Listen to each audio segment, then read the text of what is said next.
BANDOC. If you were paying attention at the beginning, then you would have seen my multiple cans of drink. I've just been drinking way too much soft drinks the last couple of days, so I really should move to water. Right, the purpose of this episode is to announce a new guest. So I think finally we should have Joris. I've got my pronunciation ready. Joritzen Peterberg. Joritzen Peterberg. Someone has done such a bad job on YouTube. Right, George is in the lobby. He's calling himself George. Made our job even easier, so let's let him in. Welcome, George. Hello. Hello. We were just having a discussion about how to pronounce your name. So what did you settle on? I'll show you what we found. Joritzen Peterberg. Joritzen Peterberg. That is not even remotely close. No, YouTube is terrible for this. What is this? What is that? What language was that? I'd imagine it's someone trying to sound. I have no idea. I think you say Joris. Eric, have you got a guess? No, I don't. He I'm not doesn't trying want to to embarrass myself. So the correct Dutch way to say my name is Joris. Joris. So Joris. the I turns into like a slight U, you could say. Yeah. And it's not Joris, but Joris. Ah, okay. So you just say George because it's Yes, easy. because it's hard. Yeah. Well, thank you very much for joining us, and thank you for yourself and the Rams for agreeing to be special guests. We're very excited about it. Very honored to be. Obviously, myself and you have had quite a lot of conversations mainly over Facebook Messenger.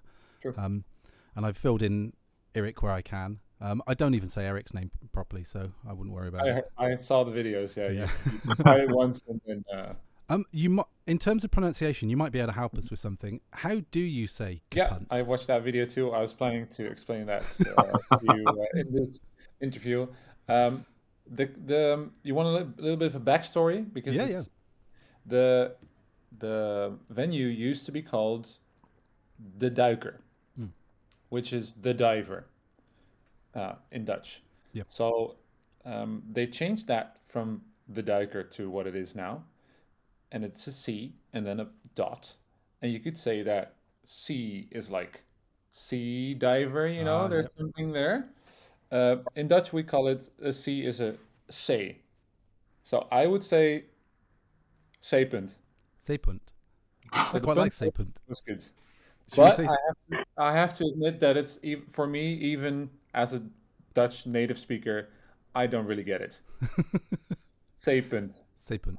Okay, Zeepunt. zeepunt sounds all right. I think we can go zeepunt from now on. Mhm. So just briefly, just a little bit about you and the band. You're all based in Amsterdam or sort of around that area? Well, just me actually. I'm from Yeah. Amsterdam. We mostly met on the conservatory. We studied together in Amsterdam, so that's where we met. I got the brass section from friends from the industry. Yeah.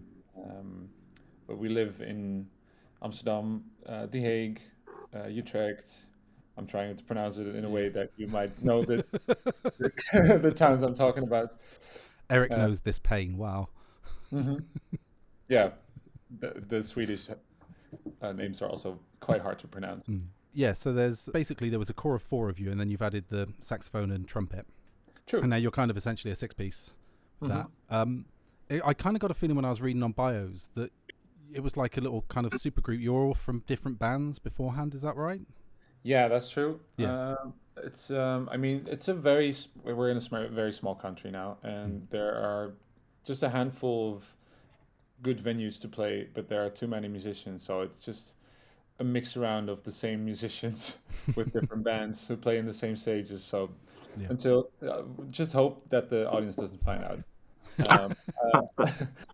Our drummer used to be in a band quite popular, let's say 8 to 10 years ago, called the Brahms. They were like fresh with the whole hype with the Vampire Weekend and stuff. It was really that kind of music. these brass players, they play in, well, quite good student big bands Mm. from the Netherlands with all Nice. kinds of prizes and stuff. Well, it's a lovely sound. I mean, as soon as you sort of sent us across the stuff and I started playing it, as soon as I saw the name Steely Dan as I'd first listened to the first track. I think it was Serves You Right. Mhm. And I was like, this sounds like, and then I looked and Steely Dan was there in reference. And Yeah. yeah, I mean, that kind of sound. How did you describe it earlier, Eric? Because we haven't put all the podcasts up, but we did a whole playlist of all the different submissions that we've had and just different artists that are interested. And on one episode, Eric wasn't feeling very well, so he was just making these ridiculous sort of. I'm trying to remember Subterranean Street Society. Yeah. I think he described them as a druggy Ed Sheeran. That is very accurate, actually.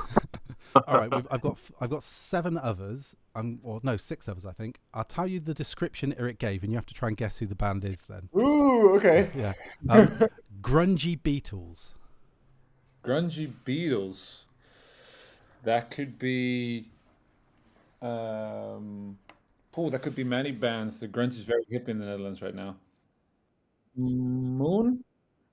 It's the Mox. The Mox, yes, The of Mox, course. yeah. It was Grungy either the Mox or Moon, yeah. French Cardigans. French Cardigans. Yeah. They sound like the Cardigans, but French. Although they're not French, are they? They just sounded French. Yeah, they sounded a bit like Phoenix or whatever. Mm. Like those types of French bands. Let's say Tape Toy? That's Ciao Lucifer. Ciao Lucifer. Yeah. These are, yeah. This one's a really hard one because I'm not sure that she actually sounded like this, but he said it sounded like a Eurovision-y Radiohead. This is much easier the other way around. Eurovision radio. Yeah. It's a female singer. I think she can play with a band and she can do solo. Oh, Susan? Esther de Jong.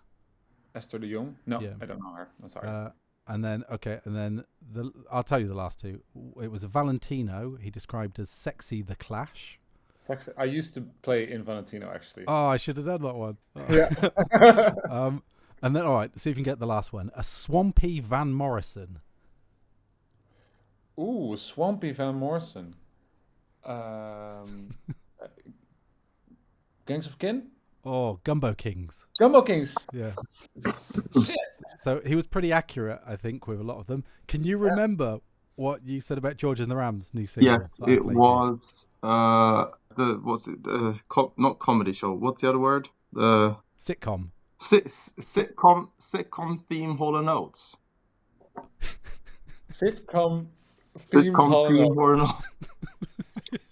Well, I'm gonna try to take that as a compliment. It was, yes. I love sitcoms and I love Hall and Oates. Okay, that's good. I love Hall and Oates too.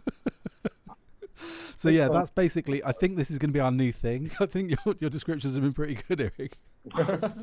I love them. They're very. Yeah. So there's a whole bunch coming in, and we've now realised that we're struggling to. There's no way we can fit everyone on. No, of course. And that we are going to have to limit the lineup probably a little bit more than we thought. Hence my email to you as well to try and work out logistically how we do things. Yeah. Okay. We can just hide our brass section into the orchestra, and then we're a 4-piece. Yes. Something like that. Yeah. Well, that's kind of my thinking in some ways, and actually, it works really well that you say like your saxophonist and trumpeter are interested in doing stuff with the orchestra. Because the other problem that we would have is when it came to doing your songs and arranging them, if it's got saxophone in and we already have another saxophone, it's like, well, do we just sort of double them up, or do we give them something similar? It can end up creating redundancies in the orchestra a little, so it actually makes things so much easier. We've also got to find a conductor. If you know anyone who conducts who is not the norm and sort of into sort of doing crazy projects, then definitely swing them our way. Well, I studied for a music teacher, and we had a course with conducting as well. I don't want to throw myself out there to do everything, but we can talk about this. Yeah. I conduct a small choir. Okay. So I do have some experience with. Look at Eric's impressed face. He's like, this That is my song- impressed face, yeah.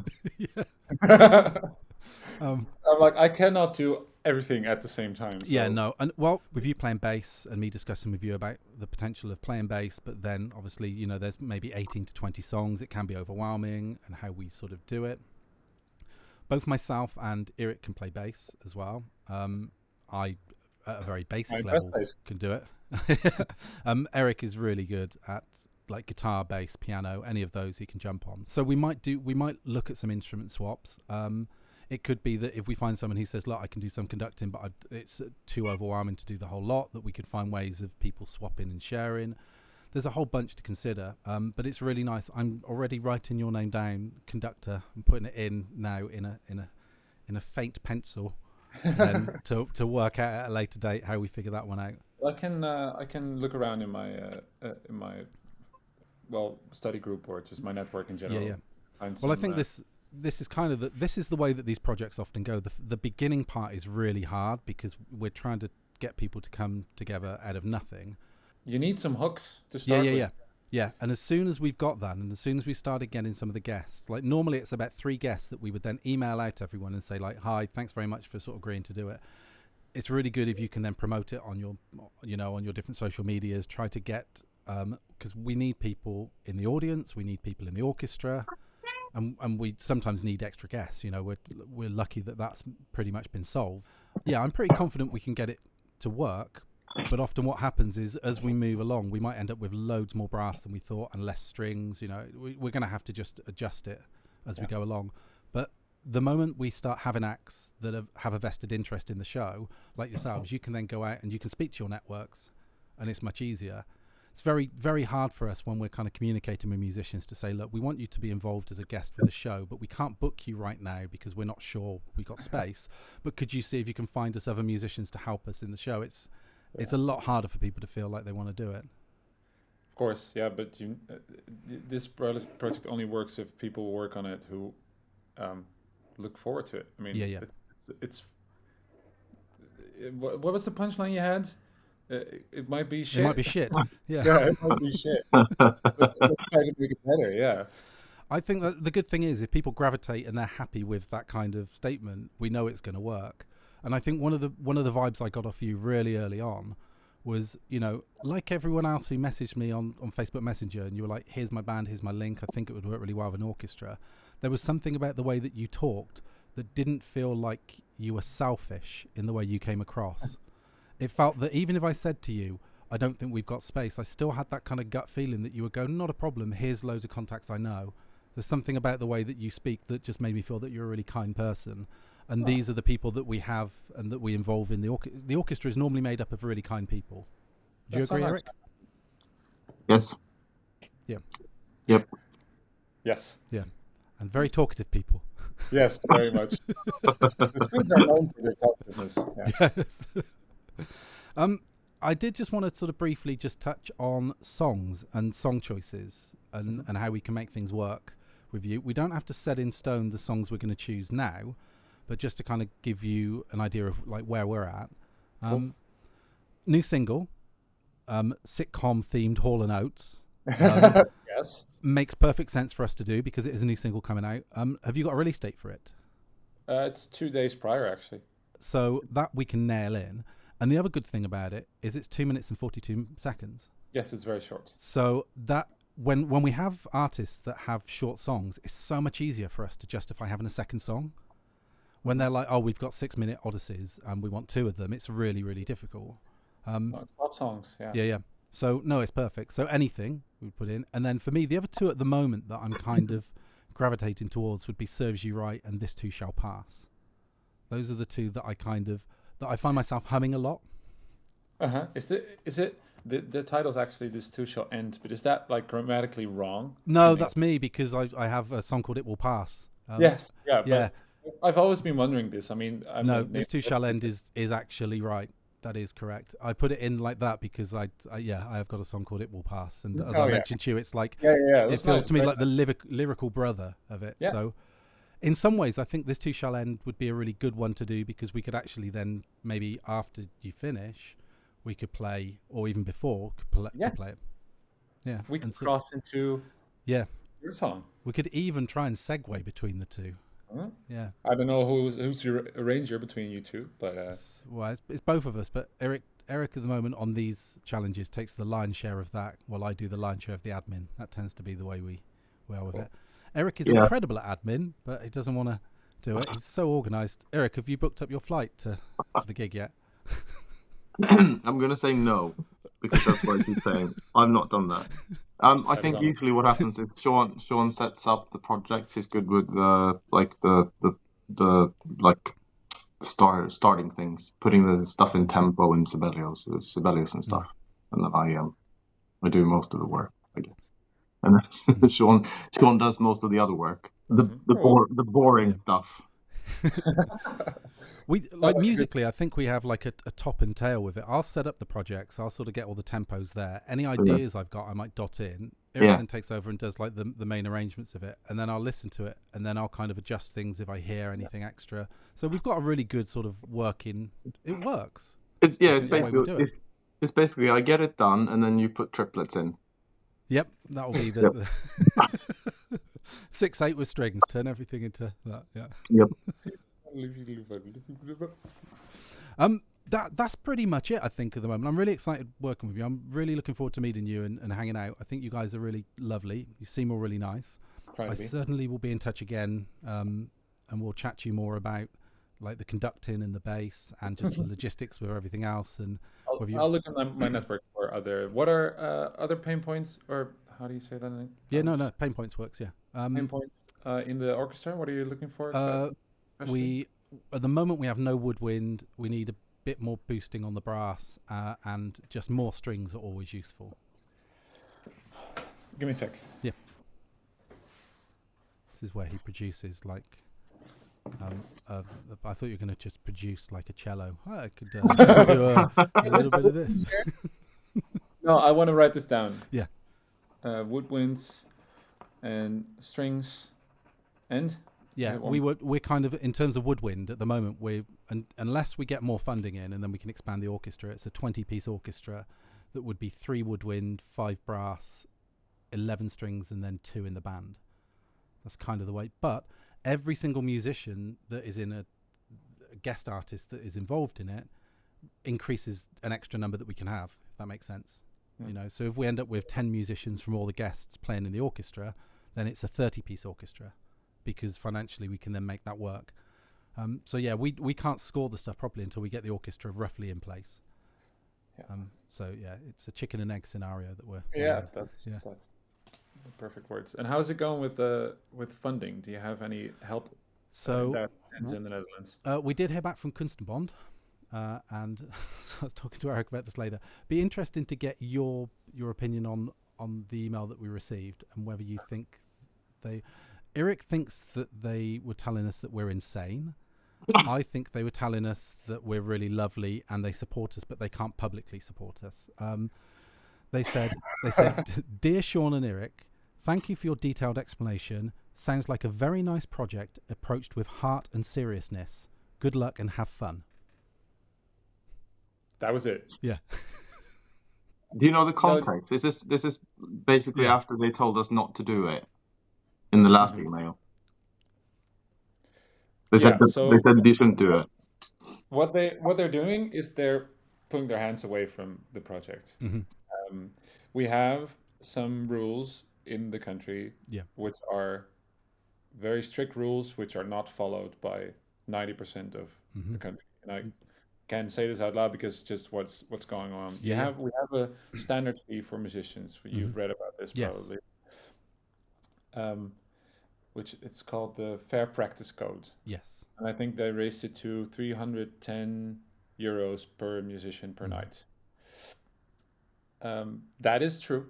So all the companies that work with the government have to provide that. So if you play on national radio, they have to pay that amount to every musician. Right. Yeah. But we also have a very famous traveling festival, which is called Popronde. That festival, it's like 40 shows in 40 cities in 3 months. They pay a band 150 max all total. So you have to drive from Amsterdam to Maastricht, which is 2.5 hours, with a full band to play for $100. You don't get. I guess it's like Glastonbury notoriously doesn't pay the majority of musicians, and even the big name acts don't get paid. They get paid a fraction. You know, it's impossible to make that rule work all the time. And part of the reason for doing this show, in terms of our mission statement, was: can we pay everyone fairly? Can we follow the rules? And if we can't follow the rules, what does that say about the rules? And what does it say about how that can sometimes impact cultural significance?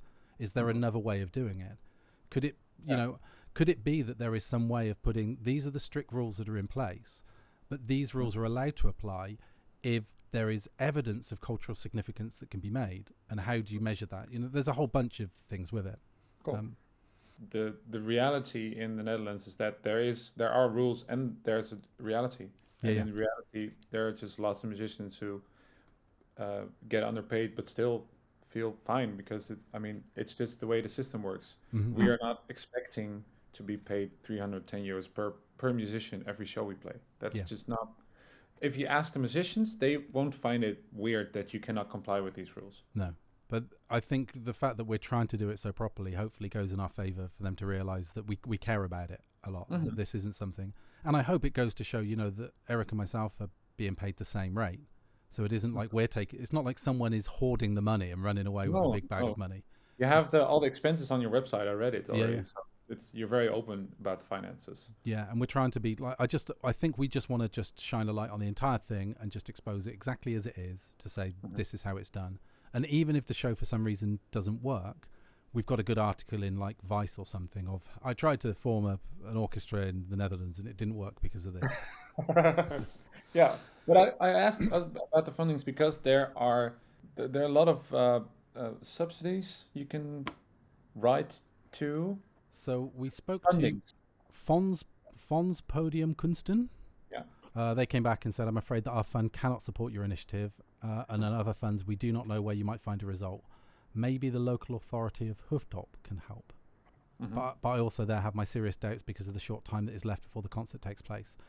We are always going to be against it because of the way we've done it. We haven't followed the normal rules of you need to apply for funding, and then whether you get it or not, it goes ahead. But if you do that, these shows never go ahead. That just never happens, because by the time you've sorted it out, you don't have time to organise it. You have to do it like this. We're waiting for an answer from the Arts Council England, because we've got a big link with England. We're bringing British bands across as well. We're hoping that they will help us and support us. So we're asking for a chunk of the musicians' fees to be paid by them. There may be some complications that they don't want to pay Dutch musicians, so maybe we can get them to cover our stuff. If not, I've basically said any help, and they have a time-sensitive fund that would work. So I should hear back by Monday, I'm hoping, on that one. That would be great. I've reached out to a few people I know that are in sort of good positions of sponsorship to see if there's anything, but I've heard nothing at the moment. I'd imagine that the money and the sponsorship is probably, if we do get any, it's probably going to come fairly late. That tends to happen. But I have 2 very good funding specialists in my network. Nice. If you are interested, I could hook you up with them. Yes, I mean, very I much can so. try if they want to. Yeah. Just work for this project. No, that would be amazing. Any help in relation to funding and promotion are the 2 areas that we are absolutely terrible at. Yeah, the latter is also not my strong suit. Yeah. I don't think it ever is for musicians. Who wants to go, yeah, we're great? No one talks like that. And then when you have to write those bios in third person, it's like, Shaun was thinking about doing this, I have to do it all the time now when I'm writing a we, and then when it's an I online, I have to put in brackets that it's me. So people don't think it's Erik. And I've got my new subtitle from Erik. I like that. Yeah. The sitcom themed Hall & Oates. Sitcom themed Hall & Oates. I'm going to remember that, though. I do like it. I think that's it for now. We'll obviously be in touch. I think you're going to be a really useful ally with us doing this project and making it work. So thank you so much for all your help. And we will just onwards and upwards. We'll see what happens next. Yeah, I'm looking forward. Excellent. Thank you very much, St. George. Thank you. Bye. Bye. Bye-bye.